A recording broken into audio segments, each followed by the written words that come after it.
What is up, everybody? Welcome back to another episode of the Social Media Mindset. And today's going to be a lot of fun because I have with me two guys that I don't even know that their last names are relevant to anyone, right? When you say, I'm here with Tristan and Jeff, I'm here with Jeff and Tristan, we go, oh yeah, the Drunk on Social guys, right? We know who you guys are. And I'm not going to beat around the bush and take 10 minutes to tell you how amazing you are. And oh my gosh, I'm so lucky to be on Zoom with you, right? Nobody cares. So I just know that SocialCon was freaking dope, fellas. And y'all's ability to create a real estate centric event without real estate people, I think was such a brilliant decision because it opened my eyes, as I know it did many others, to just perspectives and opinions and ideas and thought flows and from people that aren't us. And so I just love to know what y'all think about it. What were some of your takeaways? Do you think that Sonny and Cher are threatened by Jeff and Tristan? Probably not. Are they alive? I don't know, actually. Because if they're not,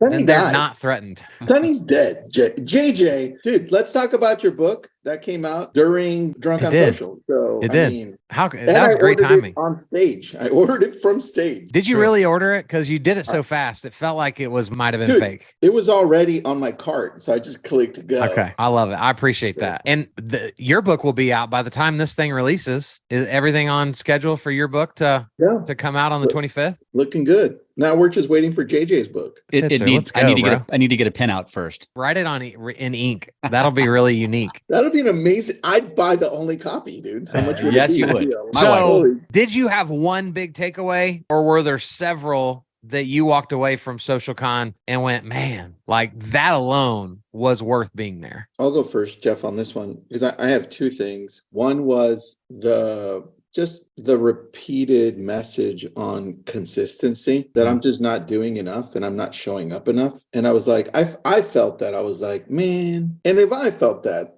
everyone else better have felt that shit. Oh, no doubt. Because everyone in that room would look at you two as the most consistent people in the room, aside from the keynotes there to speak. Yeah. So then for you to go, I'm not consistent enough. And then the second piece is that I'm overthinking it. I'm still overthinking it because if I look at Austin's stuff, which is very simple, very processed, there's no way you're getting millions of views on that stuff. And he is, and it's like I'm overthinking it. Those are the two things for me, and that really helped me just continue on that path. How about you, Jeff? Yeah, I mean, I would consider those more broad-based. I would say I was thinking more super technical because our perspective is different than the audience is. We know those people, most of them really, really well. Part of the reason why, to expand on what you said, like non-real estate influencers, but also super young influencers. Like I was very intentional about I had a college kid who runs the only social media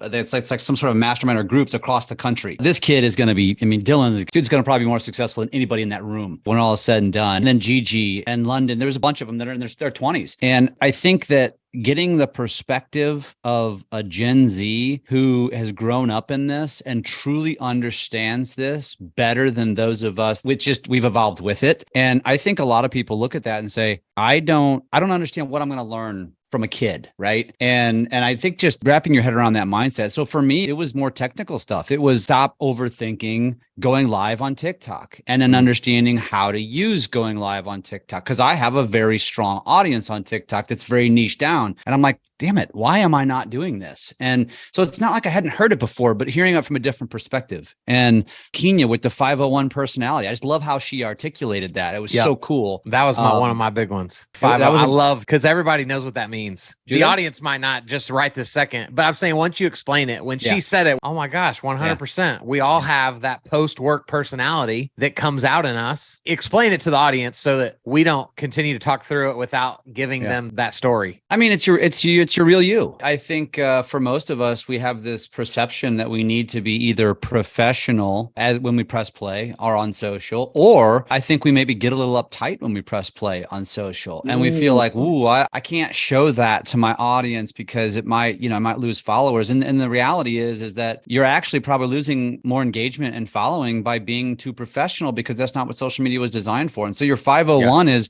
who's that person that's in the mirror in the bathroom getting ready ready for work or getting ready for the day, the one dancing around, singing songs? Who's the one who's goofing off with your kids? Like, that's you. That's who you really are. And be that on social, and you'll actually find that you'll attract more than you realize. All these people have millions of followers. So obviously, like, they have what most of us want, right? That influence over people. All of them spoke to how bad they sucked when they started. Yeah. And I love that part because I just think so many of the realtors and lenders that we try to serve, they just can't get past that part. We're in an industry that is always teaching, put your best foot forward, get that suit on, and then we tell them, oh, just kidding. On social media, you're going to suck at first. You're going to look like an idiot every once in a while. And so I feel like it's two combative messages that these people are being taught. And so I just loved watching London is the one. London shared his very first video ever that literally was, want to see the world's biggest bubble. And he never actually blew a bubble. He was ahead of his time on that. Tease the audience and not actually give it to him, and then probably get crucified for not actually giving it to him, but it worked. It's so good. I got to, Austin Armstrong and we already recorded a podcast last week together that'll come out in a little bit. I want to get y'all's perspective because it was funny that he called both of you guys out, that you both separately messaged him and were like, bro, did you know there was an awkward thing in your video? And you suckers, y'all just like went for it, hook, line, and sinker. It's exactly when he talked about his concept of playing into the criticism of social that most of us try to avoid all the time. Talk through with the audience what he's doing. I'm now looking for those Easter eggs every single video of his that I see.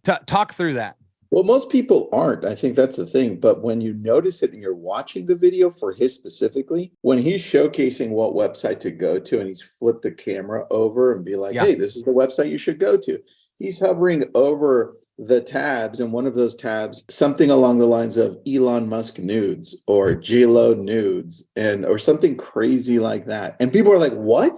And they snap it and then they send it to me and they're like, hey, your boy Austin, you got to let him know. And then I text Jeff. I'm like, hey, Jeff, you think he knows? And I don't remember what Jeff, but I texted it to Austin and he laughed and he's like, I do that on purpose. I'm like, oh, interesting. Yeah. He pronounces words like Socrates, Socrates. I don't remember if this is how he said it, but essentially what he said was it's easier to get people's get people's criticism than it is to get their praise. And maybe he didn't say it as eloquently as I just said it. So maybe Austin, if he watches this, then he can steal that and use it at TechCrunch. That's where he's at today. But that was just such a brilliant thing for me to hear because I'm not trying to be perfect, but I'm always trying to be positive. And so I think throwing in those random misspelled words, and it's such an interesting dynamic that I think would work really well for a lot of people in our industry. I think what people are overlooking on that is they're so fearful of screwing up, but the reality is imperfection is actually, it attracts more because it's real.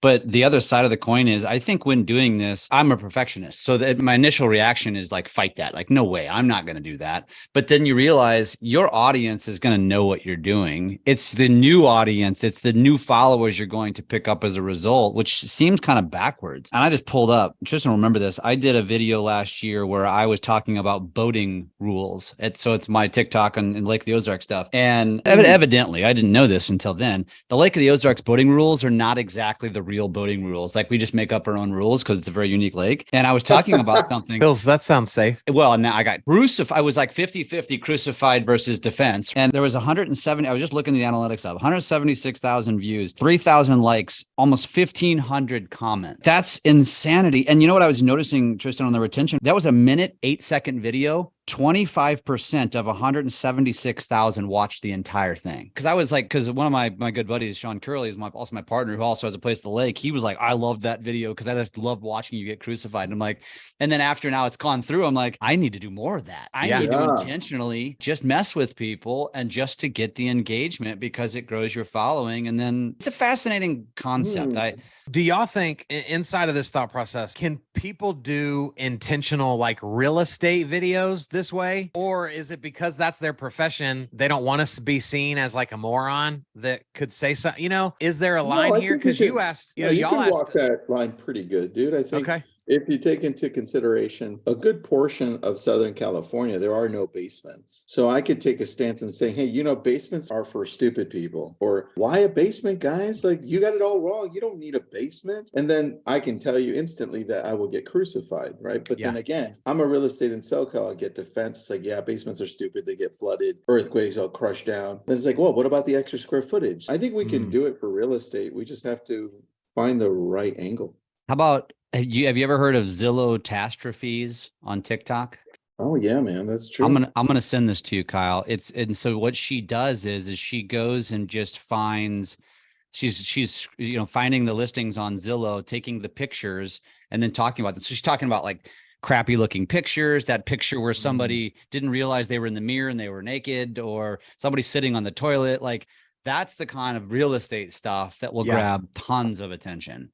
Well, Yeah. Austin talked about that listing on Zillow that had like that sex dungeon, Yeah. in That's it, good.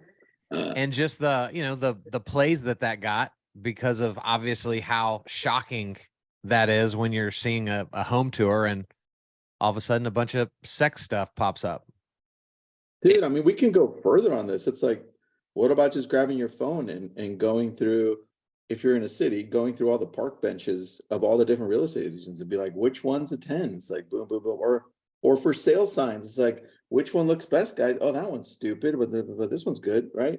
They get people crucifying real estate. You could do so much. You could do that. You could talk about, the lazy realtors, and because there's so many examples you could give there that so many people are going to come to your defense, like, and just be, oh yeah, I can't stay. Or, like I did the video, is it say it right? It's realtor, not realtor. Yeah. Those kind of things that, that it just stirs the pot, stokes the fire, gets people going. Okay, dude, I got an idea. It's like, why not in a bigger city, metro area, or downtown anywhere, start a video and be like, so everyone is a real estate agent. Let's just ask random people if they have their real estate license. Excuse me, sir, do you have a real estate license? I love Ma'am, that. do you have your real estate license? And then, I mean, how would that not get a lot of views, right? So yeah, just there's so much we could do, man. So I want to ask you guys, and this is going to kind of go negative for a little bit, but I think it's necessary. Like the reality of the people we work with is as great as SocialCon was, I would imagine maybe 10%, 20% of that room went home and instantly like took action and did something. Yeah. Why, when there's so many gurus, there's so many coaches, there's so many great events and people doing this, like, why is it still like pulling teeth to get people to take action on any of this stuff? You know the stat, right? 90% of social media users are lurkers, just consumers. Yeah. 9% are light engagers and 1% are creators. And is that for real? Yeah. That's the real number? Yeah. Yeah. Holy crap. Which tells you how much opportunity there is for the 1%. But I think there's a lot of reasons for it. There's the uncomfortability. It's not in our comfort zone. I think that the algorithms are so freaking good that you intend. Oftentimes I open up Instagram. Okay, I got to go do this, and then Frenchie, I'm gonna watch Tristan's video, and you just get caught. And then 45 minutes later, you're like, shit, I got to get back to what I was doing, and then you forgot the whole time. So I think being intentional is a really hard thing for people. Being disciplined to the process. I think you're right. And so is it? Well, Tristan, do you have anything to add to that before I take it further?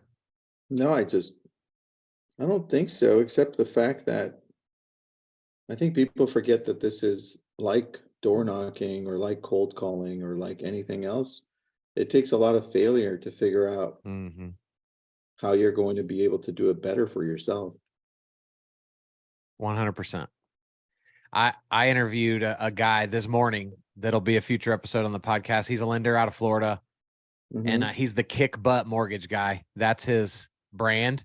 And it's interesting because he also, his tagline is like, just do the effing video. And I was like, man, it's interesting. You said the F word in your tagline, but you're the kick butt mortgage guy. So it was a fun conversation that we had. But I was looking at his videos, and he has shorts that are in the thousands. Nice. And then he has shorts that have 3 views, 6 views, 10 views. Yeah. And so like, how do we keep people from riding the waves of, yes, I got 30,000 views. Oh man, that one got 7. How do you guys do that? Because y'all have videos that can pop off. Yeah. And then if you're like me, the video that you're like, dude, this is about to crush. like 5 views later, you feel kind of like a loser, right? Daily I content. I ignore it, man. I ignore I mean, I say I ignore it. I'm living in my TikTok right now because it's popping and I'm taking advantage of it. But for the most part, I'm more committed to the process. So when I wake up every single day, like on my Instagram, for example, I say to myself, my goal is 1 to 2 reels a day, every day. I'm always batching and creating. So it's not a lot of extra work. So I usually will spend, a week creating a bunch of videos, and then I just put them in my drafts, and then it's just easy. And then I know that I'm going to be posting 5 to 7 stories roughly a day. I already know in my head, I'm committed to that regardless of how engaged the audience is. It doesn't matter. Yeah. And that's the game. It's like I had one the other day that it was an AI video, and I honestly expected it to not perform very well. Well, Austin saw it, shared it. It's one of my best performing videos that I've had in a while. That guy. Yeah, I mean, you What just a don't guy. know. Like, I mean, it's just stop overthinking it. Just, and you said it in the beginning, just stop overthinking it. Post the damn shit. You just don't know. So Jeff, you're great at batching, right? I think we even have talked about that on a podcast before. Tristan, do you batch or do you just live in the moment? How do you do it? No, I don't batch at all. I used to batch, Okay. and it just didn't work out for me well. Only because what I find is that I'm on the creative side, extreme creative. And so if I get an idea, I need to shoot it then. Mm. And so the other part to this is, as I'm going through and I'm scrolling through and I'm like, that's a good one, I'm just going to do it right there. Because this is the way I function better. I did that with the Warren Buffett one. It's at 2.4 million views. Wow. It increased my followers by 10,000. So it's just, for me, there's no right way. I know people that batch and they do amazing. Sure. Right. But I think for me at this point, I'm on this thing all day. And what I've noticed is that if I click record as I'm doing a webinar, like right now, if we record with Ecamm Live high def, and I get my pieces, I send it over to my team, and I just did like 7 short videos at that time. So that's the other piece that we're doing as well. So we're just taking advantage of what we're already doing. Do you guys think there's a downside to, my only, I hate to even call it negative because I don't think it's negative, but my only potentially like negative criticism of SocialCon was that everyone that spoke was in the millions of followers. And if we're not careful, are we portraying a message that says, like, as a local realtor, as a local lender, you should be solely focused on trending and going viral and getting your followers up, versus I think all of us also agree the opposite of that is we can teach somebody with 100 Instagram followers how to sell tons of houses and close lots of loans. So is there is there a balance in that? I don't think there is. I think what we look at in achievement for everything in the world that we live in, it's like for me, when I'm interviewing for Success Magazine on the podcast, I don't go and find an average working person that's working at Walmart and making $12 an hour. Sure. And be like, tell me about working at Walmart. I want to understand this, right? There's nothing attractive about that, because as humans, our psychology is definitely leaning towards, I want to know how you succeed at a high level in these particular things, because that gives me hope.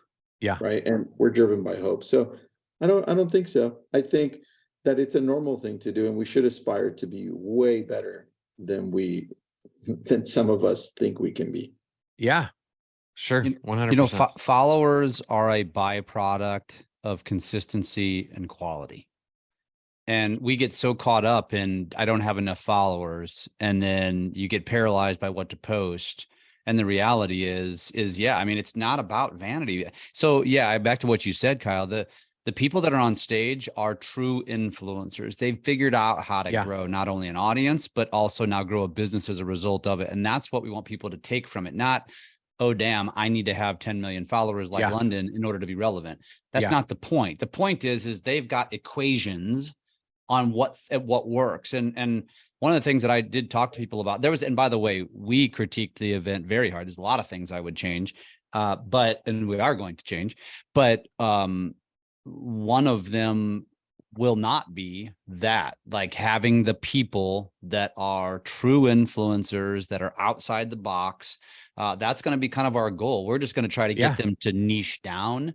It was more broad-based this time, first go at it, and the messages were fairly similar. Now we're gonna be like, okay, we want somebody specializes TikTok, YouTube, Facebook, Instagram, Yeah. And I think that's going to be the way we go about it going forward. But yeah, dude, the hardest part for people to, this is such it's such a outside the box even strategy. This is not normal.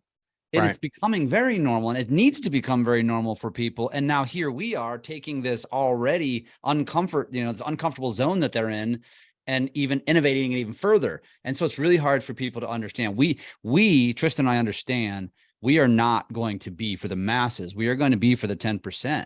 We want to be for the people that really want to go after it. And I know that 10% is going to grow with time, but we will know if we're doing a good job if we're constantly being questioned on what we're doing. If we stopped getting questioned, now I'm like, oh shit, we haven't evolved. We haven't, pivoted. And that's our challenge. That's what we got to do. I love it. I think that's exactly what you should be doing. Especially my mind is still spinning from when you said that 9% are lurkers, 90% just consume, and 1% are actually creating content. Yeah. So Crazy, as deep as we think, this is already gone, right? Everybody has social media. Everybody, the reality is like, we might kind of still be in the stone ages of what social media is and will continue to evolve into. Yeah. Right. And so I want to ask, I know Tristan, you got to jump off in just a couple minutes, and Jeff, we can keep rapping if you want, but I want to ask you guys, because I know y'all are deep into this. As every speaker spoke about consistency, every speaker kind of spoke about their failure leading to their successes. They also all spoke about AI and just how they're all leveraging it. And it's still crazy to me that so many people in our community, right, realtors and lenders, they're Heismaning this thing. Man, I don't know. It's going to come for my job. I didn't need this 10 years ago. Y'all are leaning in heavy. And so can we just have a conversation about, like, what's your favorite AI tool right now? What are you looking into? And, where should people go if they want to begin to kind of dabble in this thing? Yeah, I had a conversation yesterday with a coder, a previous Facebook employee. He created the little emojis, thumbs up. Oh, thumbs wow. down. Yeah. He's the guy that created that. And he was up coding till 4 a.m. yesterday. And then we had a conversation late in the day. And we were talking about AI. And we were talking about AI and how it will affect specifically real estate. And we looked at it as two things. One, there are 1.5 million realtors in the United States. And from those, because most of them don't do any transactions, and then some have 5 to 11 transactions. The bottom 25% will be eliminated when we reach probably GPT-6, whatever that is, or more, because at that point, all the data that we have locally will be inside of whatever AI looks like for real estate. It'll be able to write up contracts, determine what your request for repairs looks like, what I should be doing as an agent. I have any questions, just go to the AI for real estate. That will happen. Wow. So we will see a lot less realtors, but here's the thing, the amount of transactions will remain the same. Right. So that means they will be just going to less realtors, teams, mega agents that are using AI at a high level. That's one. The other thing is on AI, it's all about the prompts. And I don't know if you remember way back, or you've seen movies where people used to code and they have like just the back end system where like dash dot and the directory, and like you type in, you have to know what to type in to get the response, coders. In this case, the prompts, people don't know what to prompt it. It's like, just, hey, give me a blog in Malibu. It's like the prompt's all wrong. The prompts need to be like this long, very specific. And you're going to see the companies that succeed at a high level using AI are going to be the ones that have fixed those prompts to make it easy for the user. That's the key. So Jeff, before you go, because I know you have a lot to say on this, Tristan, real quick before you go, what's is Chat GPT the tool that the realtor listening that's like, holy crap, 25% of us aren't going to be here? Is that the first tool you'd say to start playing with? Yeah, definitely play with it and make sure that you understand what you're asking it is the most important piece. Okay. Thanks, Love man. it. Thanks, bro. Good to see you. All right, man. You know, now we can have a real conversation. Yeah, I know that since Tristan's gone. What that freaking clown. Let's talk about it. As it relates to AI, the funny thing is as much as I talk about it and have been talking about it, and I would argue, because this is what I look for. So when I'm speaking, we got asked in the beginning of last year, 2022, by one of the big real estate associations to speak about the future of tech as it relates to real estate. And that list included AI, included VR, AR, blockchain. And I'm talking about this last year without really understanding what AI meant, what it was going to be. And then now here we are, fast forward a little over a year.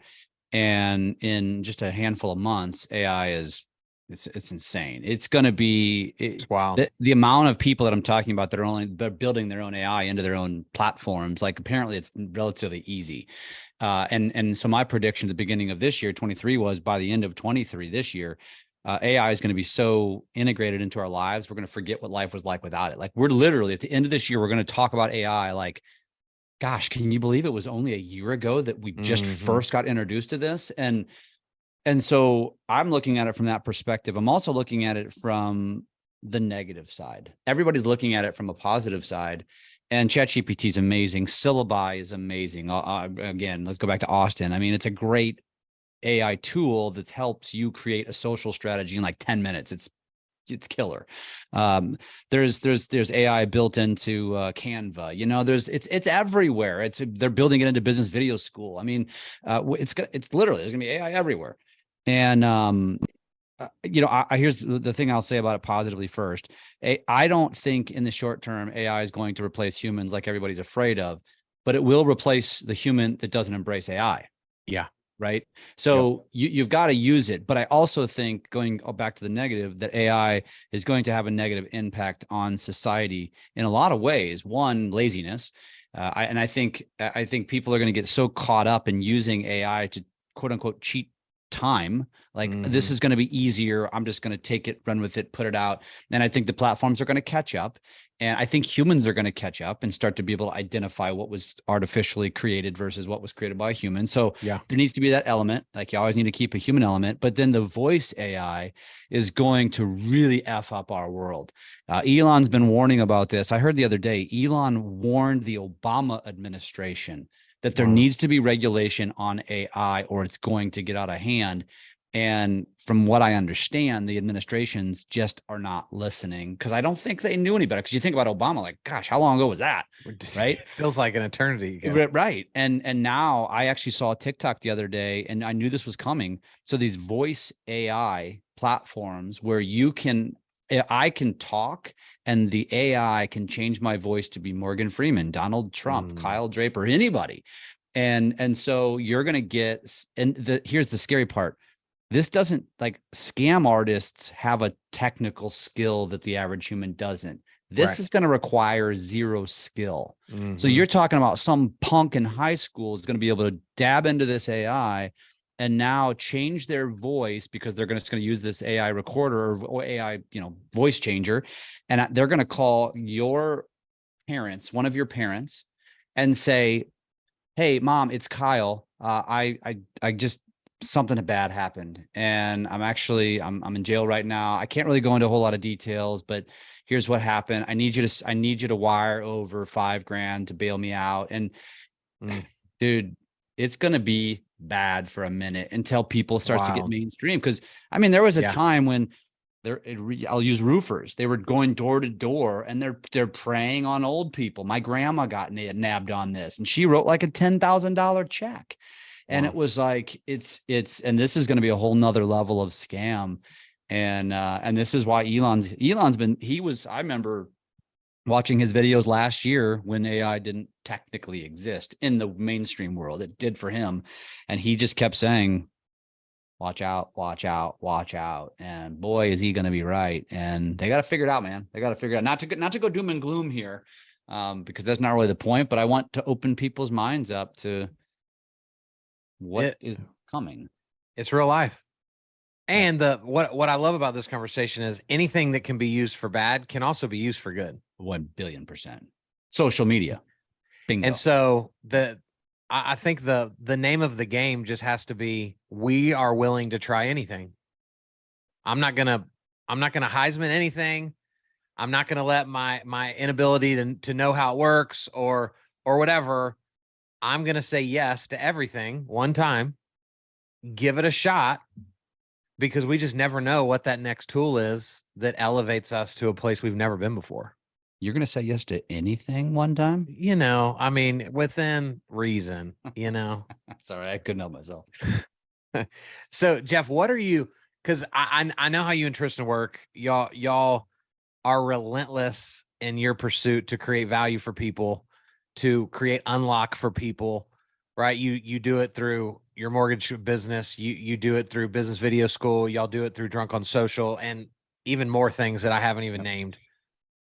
Looking at what SocialCon 2024 will be, because y'all have already talked about it. Season 2. We're going to call it season 2. Season 2 of SocialCon. What are you most excited about already, based on just some of the things y'all have discussed? Well, I mean, making it better for one, like learning from where we were off, or where we got feedback. Like there's some feedback that, we can't change it, but Sure. I guess for me, I'm most excited about finding those keynotes again. And I can tell you right now, today, I won't even start that search process for about 4 or 5 months, because that's how fast somebody can rise to the ranks. Right. And you met like Kayla Calendar, and she asked me when I approached her, why me? And I said, because I see myself and you 5 years ago. You're an up and comer.